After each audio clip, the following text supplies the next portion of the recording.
Thank you so much for sharing your story. We have one more person really quick. So really quickly, I just wanted to say that for me, my learning lesson with the financial is becoming an entrepreneur isn't an easy thing. It's a risky thing. You know, you can still be successful, but when it came to my money, I took a lot of risk, right? I'm a real estate agent. I got the opportunity to reopen my father's business with the commissions for my real estate. But what I did not know was when my father had his business, he wasn't good with his financials, right? He didn't keep up with his books and, you know, have a financial advisor and accountant like all entrepreneurs, I believe, should have. And that was one of the reasons why the business failed. And so I took that risk, and I realized that, you know, it's not easy. You're going to take, what's the saying? You rob Peter to pay Paul, to do those things. But I'm just so grateful for the two young ladies up there. I'll be reaching out to you as well, too, because you need to know these things. You need to know where your money is going, where to put it next. You know, it doesn't matter how much of it that's coming in. It could be a lot coming in and you spend it on something that just, it didn't make any sense. So I'm just so grateful for the information that the young lady shared. I wouldn't let it deter you from moving forward from being an entrepreneur, because there is a great benefit at the end. But having those books in order, having your money in order, knowing where to invest is just very, very important. So.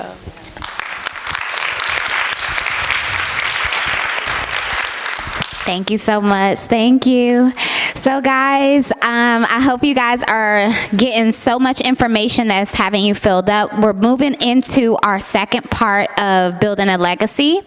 And so the first person coming up is going to be our representative from Capital Bank. It's going to be the assistant of who's featured. So I'm going to welcome them on up. So can we get a round of applause?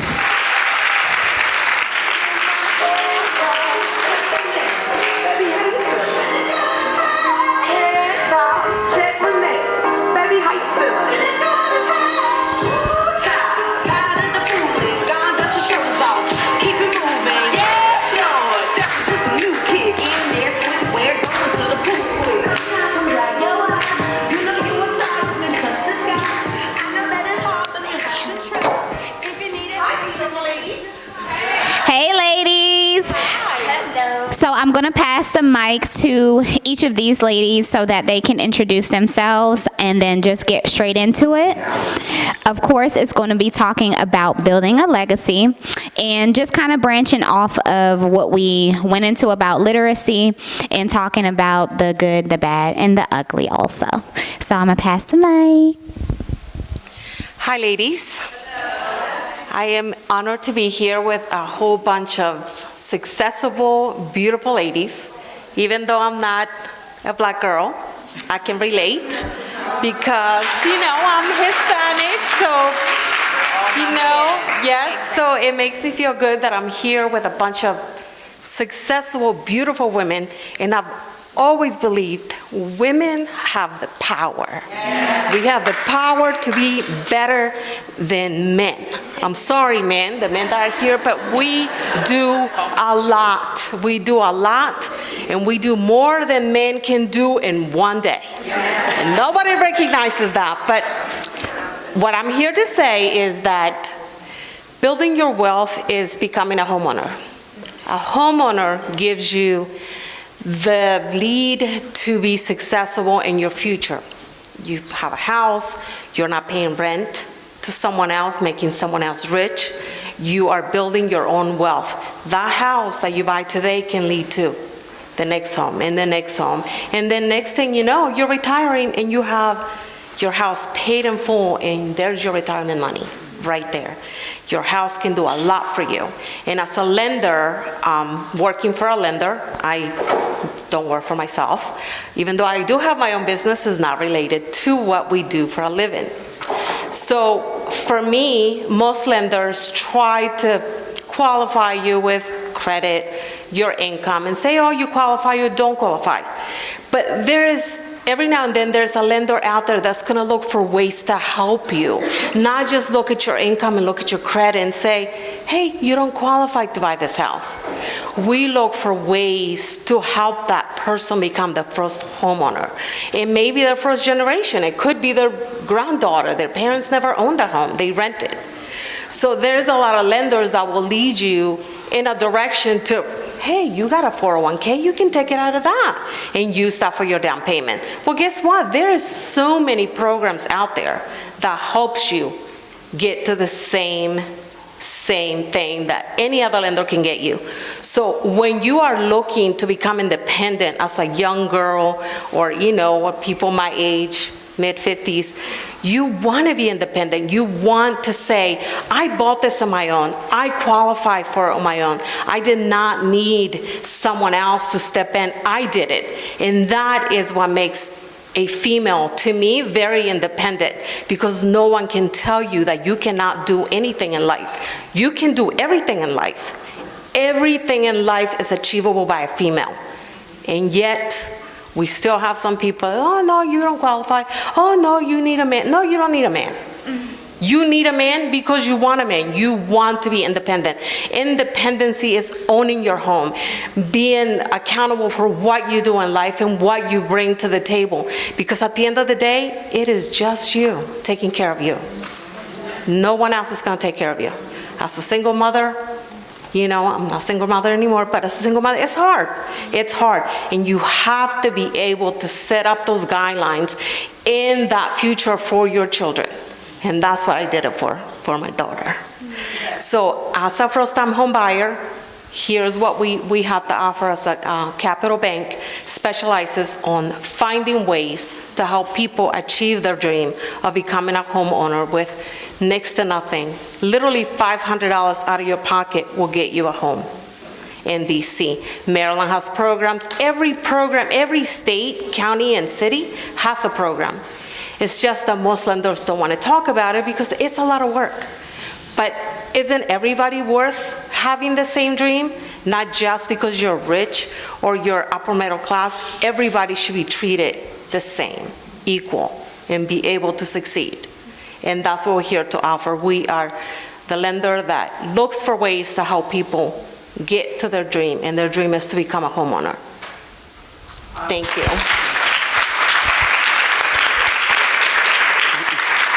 Hello, beautiful ladies. How are you all doing?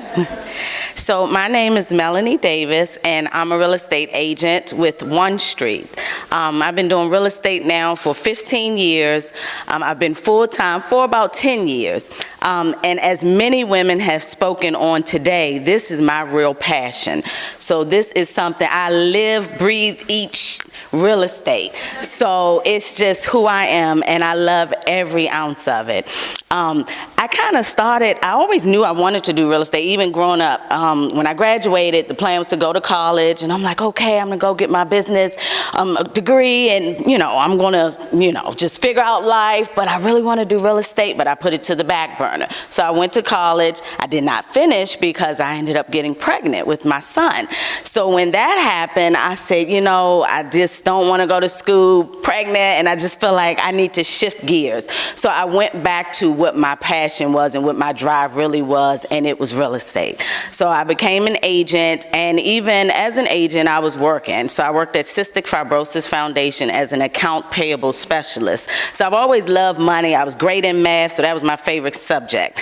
I inherited a house when I was about 10 years old. My grandfather died and left me a property in Northwest DC.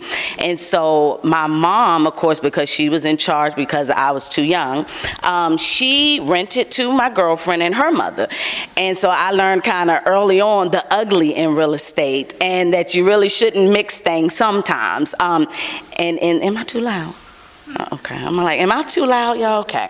So in that situation, her mother ended up stopped paying the rent. My mom had to take her to court. My friend and I no longer were friends anymore because I'm like, your mom didn't pay my mom my house. Yeah, I got to go. So, on the way out the door, they decided to take the refrigerator, the stove, just all type of things. So I learned early how ugly that business can be. So let's fast forward. Once I got pregnant, I said, okay, well, I'm moving into into that house. It's my house, give me my keys. So my mom didn't want to give me my keys. I broke into my house because I said, well, it's mine, so you can't send me to jail. I mean, you know. So learned early about how ugly that can be, just having the responsibility. I was not prepared for it, and my mother knew that. So she tried to salvage me from that hardship, but I was so adamant and determined about getting in my home and not having to answer to anyone and do what I want. So that's what I did. And from there, I ultimately lost that home. Just again, not being financially literate and just not having those tools that were necessary. I had no financial literacy, and that really set me back tremendously. And I pulled money out. This house was free and clear, so I had no mortgage. Okay, I had the opportunity to become rich overnight, and I think about that a lot of times, and I try not to dwell on the past and, you know, think about those situations, but it's frank that back then, houses were extremely cheap. I had a house that was paid for. When I pulled that money out, instead of traveling the world and shopping till I drop like I'm some rich, lavish, you know, spoiled. No, that wasn't the life, but that's the life I created for myself. And because of that, it hurt me. And I realized that, okay, wow, this money I should have invested in a different way, and I will be a self-made millionaire right now. Those same houses that were $20,000 are now $800,000 and $1 million. So it's like, Melanie, you had the opportunity. But again, I said, okay, well, I wasn't ready back then, and God knew that. So fast forward, I became that agent, and my goal was to educate people, not just be an agent and sell them a house, make a commission. No, that is on the back burner. The money, I tell people all the time, that's just a blessing for me. That comes alongside with what I am driven and my mission to do, and that's to educate people and help people's dreams come true. And now I see, so like I have 2 clients in the audience right now, and I have my cousin, and and I have Miss Gail. I sold her son a house, and we're actually under contract on a property for her. And I have my cousin over there. I sold her house and helped her buy another. So it's just an amazing feeling seeing my clients excel and just grow that financial wealth for themselves, for their kids, to lay that foundation, because ultimately that's who we do it for. We want to build that financial freedom and just make it where as though they don't have such the hardship that we had and that our parents had. Each generation is supposed to get stronger, get wiser, and share that knowledge. And so that's a part of what I do, and I absolutely love it to the core. So now I actually was able to purchase a home in DC. I bought it a few years ago, tore it down, and it went from 1,800 square feet to 4,000 square feet. So just to be in that element, be able to customize a home, I never thought I would be here. And it's in the same neighborhood that the home was that my grandfather left me. And I always used to say, I love this house, but it's not as big as I want. I want a huge backyard. I want a fully detached single family dwelling. But now I have all of that and more. And it's such a grateful feeling. It's a fulfillment, and I love it. And so, that just goes along with working hard, staying true to yourself, staying motivated, staying driven, and just going for your goals, reaching for the stars. And it's nothing that we can't do. And every day I remind myself of that, and it's truly a blessing. So thank you.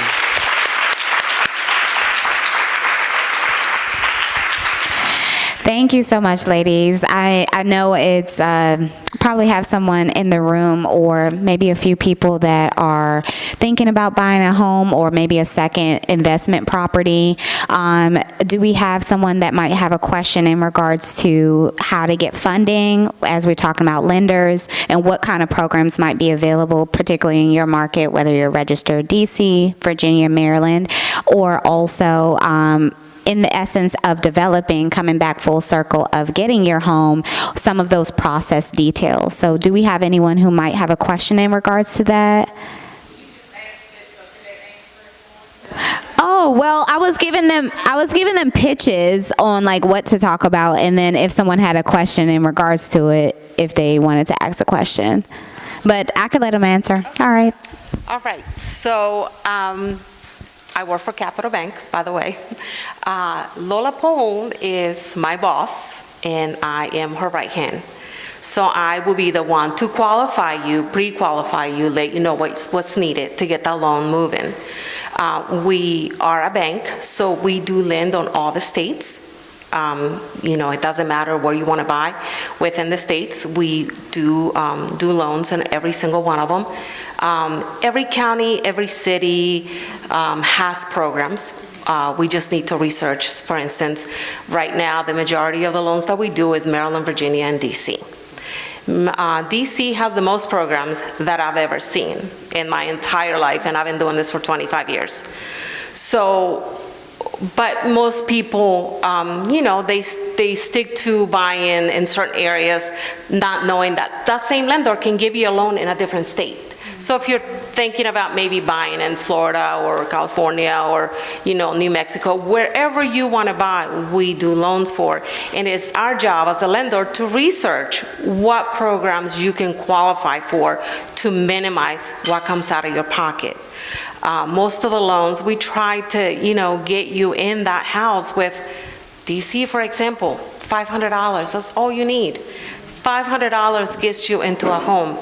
If you're a DC government employee, you qualify for HVAP and EHAP. HVAP can run anywhere from $84,000, and then you get an extra $20,000 for being a DC government employee. If you're a first responder, a firefighter, a police officer, you get an additional $10,000. So that right there is $114,000 that you can get to purchase a home. And that, to me, it's mind-blowing, because when I bought my first house, there wasn't any programs that the lender that I worked for even told me I qualify for, any of it. So I had to wipe out my 401k just to get into a home where I could have qualified for so many different things. And so it's our job as a lender to encourage people to use these programs. Some people are financially stable and they are more than ready to become homeowners, and they may want to use their 401k. Okay, so use that, but why not use these programs that can maximize your down payment and minimize what you have to come out of pocket with? That is the best thing anybody can do, because at the end of the day, when you buy this home, you need your savings. You might want to do improvements. You might want to do an addition. You might want to buy new furniture. Those things are, to me, why use your money for that when you can use a program that you qualify to use as a first-time home buyer? That's DC. Maryland has a program that's for the entire state of Maryland. And each county has programs that you can combine with the state programs. So, and then some of the banks also have their internal programs that can give you an additional grant for $10,000, $7,500, that can be combined with the programs you get from the county, the city, or the state that you're buying. So all it takes is just to ask, what do I qualify for? Can I qualify for this program? Can I combine this program with this program? Yes, you can combine every program that is available to you to get into this home.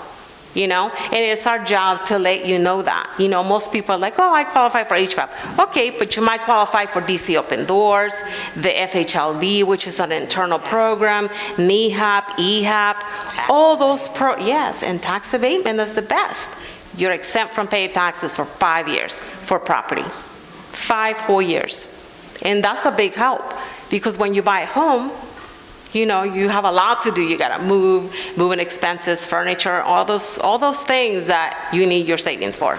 So if you have any questions, you can always reach out to us. We are listed everywhere you see us, in DC, Maryland, Virginia. And I was just going to touch on the fact that home ownership is like a forced savings account. So as you're paying that mortgage down, that equity is growing and that value is appreciating. And that value essentially ultimately comes back to you, that equity in that form, because that's when you can pull money out. Maybe you want, as she mentioned, reinvest, buy another property, which creates residual income, which is a great way to invest money. Or you may want to pull money out to build your business, which a lot of us are entrepreneurs, so you may want to pull that money out, follow your dream. You may want to pay off some college tuition for your children, or maybe some debt that you incurred yourself growing up. So it's so many opportunities. It's also, of course, the stability of not having to rent and not have to worry about that rent going up, because we know each year rent can go up. It appreciates, and that's just a standard thing every year, and we know how fast a year can go by. So before you know it, you're getting comfortable with this note, and now it's gone up more. more. Well, you will never have to worry about that as a homeowner because we would ensure that you get a 30-year fixed rate. So that fixed rate is never going to change. So over time, as you grow your business, grow your career, get a raise or a bonus, or maybe find another job that's paying you more, naturally your income is going to increase, but that mortgage stays the same. So that gives you that financial stability and that security, knowing that, okay, I know what that's going to be monthly. There's also benefits of tax write-offs. So you would talk to your CPA and understand how you can benefit from your home and have deductions. You can also sell that home later down the line and not have to pay capital gain if you keep it under $250,000. So it's so many benefits. Then again, you can customize like I just recently did, which was so exhilarating. So it's just so many ways to benefit off of home ownership. And it's just a definite way to build that foundation, okay? So you want to build that foundation, you want to make it solid and strong. So real estate is the way to go. Most rich people in this world, we all know, own real estate. So that is the basis of wealth for a lot of people. So let's all become homeowners, let's all invest in ourselves and our children, and let's start today, ladies. Yeah. Thank you again, ladies. I'm gonna just pose a question and then if it helps someone. With home ownership, before going into closing, do you have some tidbits, Ms. Melanie, on walkthrough? So like, what are you looking for when you're going through the property, the pre-inspection, those things like that? Because you'll sometimes have people that once getting into the home, they'll notice like water and sewage, and if they don't have homeowner's insurance set up in the way of the policy covering that, those are items that could have like put them at a deficit. So just wanted you to talk through on walkthrough and like pre-inspection. Yes, so that can be a very scary situation. You know, getting an inspection is a must. And, you know, the previous 2 years, like the past 2 years with the COVID, we were not able to have home inspections. We didn't hardly have appraisals. We had no contingencies because the market was bonkers. And because we were at a historical low, I can't talk right now, probably because I'm nervous, y'all, so bear with me. But interest rates were at a historical low, and because of that, the market just went out of this world. So the feds had to kind of intervene to kind of bring things down to a little bit of normality. Properties were going $400,000-$500,000 over asking price. We even saw a house in Bethesda that went $1 million over asking price with no contingency. So how can you play in a game like that? So, you know, I'm glad to see things have settled down a little bit, and now home inspections are back, because that's very critical, especially for first-time home buyers. You want to make sure that you protect your asset and don't walk into a money pit. So I would always encourage, we get a home inspection as soon as we have a ratified contract. So once you get that inspection, you have a proficient guy doing it, of course, but naturally he's not going to find every single thing, because an inspector may only be there 2 hours, maybe 3 hours max. So you have contractors and developers that know how to do latent things, and defects will not come out in the beginning. So you actually have to move in that property sometimes to see that, oh, so this pipe behind the wall that the inspector couldn't see had some issues or was cracked, or you know, so sometimes you still take a risk, but it's a risk with a lot of reward in the end. So I always encourage people, yes, we get that home inspection, we'll negotiate with the seller, come to a consensus. Once those items are addressed, we go back and re-inspect, make sure that all of the items were done properly. We ask for receipts, we ask for warranties on these items, so that when the client does move in, they still have some protection from that. And then also, as she mentioned, a home warranty is something you want to get as well as extra protection. But it's always good to have a general contractor in your pocket. So just having those connections is also important, because I know contractors who, you know, this is what they do full time, so they're not looking to take advantage of people.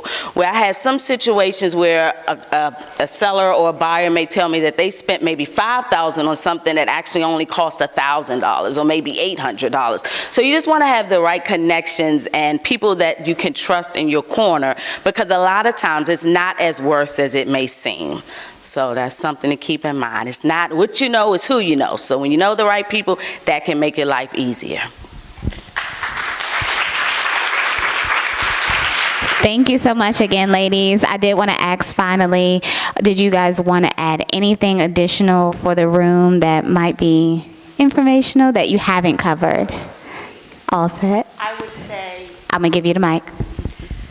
I would say definitely protect yourself when you go to settlement. Do your walkthrough the day of. Don't do it the night before or the week before.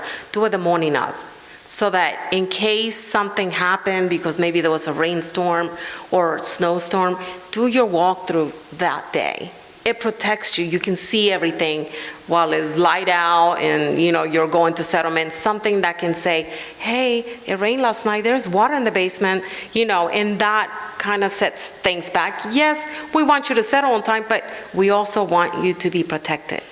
So I would do the walkthrough the morning of. That would be my suggestion as a lender. And I just want to say, invest, invest, invest, and follow your dreams. That's it. Thank you so much, ladies. Thank you so much. All right.